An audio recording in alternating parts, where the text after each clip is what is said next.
Rain slapped against the asphalt like 1,000 frantic footsteps, but none were as desperate as hers. Emily Pierce crashed through the darkness, lungs burning, breath ragged, eyes wide and wild with terror. The sound of heavy boots pounded behind her. Too close, too hungry. She didn't dare look back, not at the hooded men, not at the glint of metal they carried, not at the nightmare she was running from. Her ankle twisted as she sprinted across the empty road, but she forced herself forward. The storm drowned her cries, washed her tears into the cold gutter, and swallowed the terror in her voice. Her only hope was to run. And then, headlights. Multiple. A row of roaring engines followed by the unmistakable thunder of motorcycles. Blinding white beams cut through the rain as a group of black and chrome bikes rolled to the curb. Steel, tattoos, leather, and power. The Iron Guardians Motorcycle Club, a group known not for charity, but for justice. Emily skidded to a stop near them, hands shaking, barely able to speak. Help, they're coming.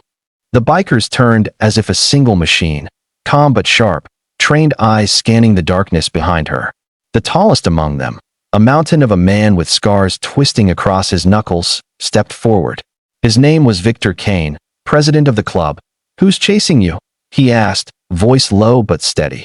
Before Emily could form a word, the shadows answered for her. 3 men in dark jackets emerged, their faces partly covered, armed with knives and something worse, an intention that chilled her to the bone. One of them smirked. "Hand her over. She's coming with us." The rain stopped mattering. The fear stopped mattering. In that moment, the Iron Guardians understood enough. Victor cracked his neck. The bikers spread beside him like steel giants in the storm. "She's under our protection," Victor said. "Come and try." Chapter 1. Who she was running fr and the attackers were part of something Emily had tried so long to escape.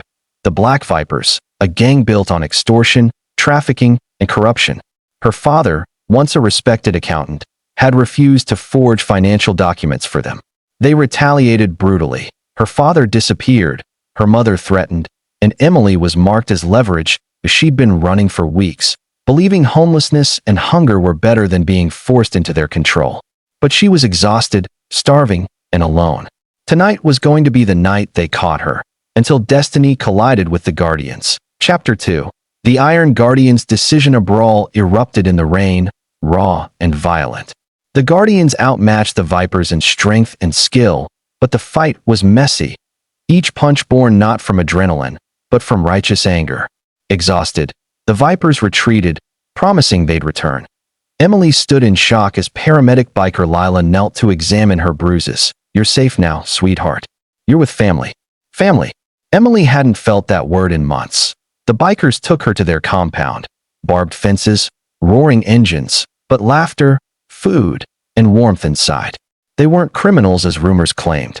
They were protectors of the broken, defenders of those nobody else would fight for. Still, helping her meant war. Victor knew it, the club knew it, and Emily felt the burden heavy as chains. "Why help me?" she whispered. Victor answered simply. "We protect those who can't protect themselves." Chapter 3. A new STNGTH days passed. Emily healed slowly. Her body fed, her mind sheltered, but her heart still trembling. She helped in the club kitchen, cleaned the garage, listened to stories. She found a small purpose in each task. Lila became a sister to her. Victor, a guardian. The others, her protectors. She was no longer just running. She was recovering, but healing came with guilt. If she stayed, they'd be targeted. If she left, she'd die. "Don't carry the weight alone," Lila told her. "That's what family is for." Emily cried for the first time without fear. Chapter 4. War is the Vipers returned. This time with more men, more weapons, and an ultimatum.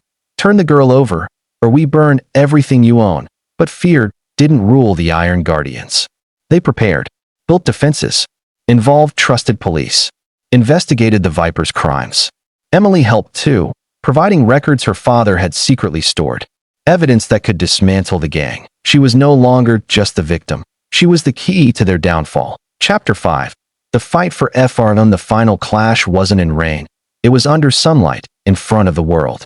The police, tipped off by Victor and armed with Emily's proof, stormed the Vipers' warehouse. The Guardians were there too, ensuring Emily was safe and the evidence delivered.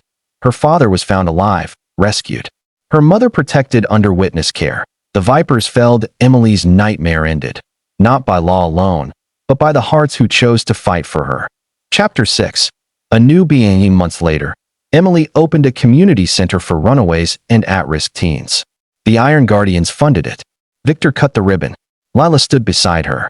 The center bore a plaque, dedicated to those who are chased by darkness, but protected by those who choose to stand in the light. Emily's voice carried strength as she addressed the crowd.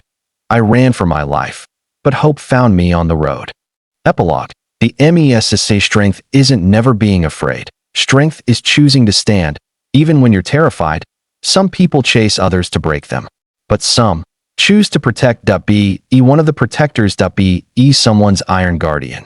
Sparkle's viewer interaction. Call to action. Speech balloon. Comment below.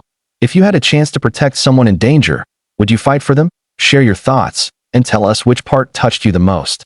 Thumbs up. Don't forget to like this video. Bell. Subscribe to our channel. Be kind always. Red heart, because a single act of kindness can change someone's entire life. If you would like, I can also provide pushpin chapter-wise thumbnail prompts. Pushpin voiceover script style narration. Pushpin SEO tags and description for YouTube. Just tell me.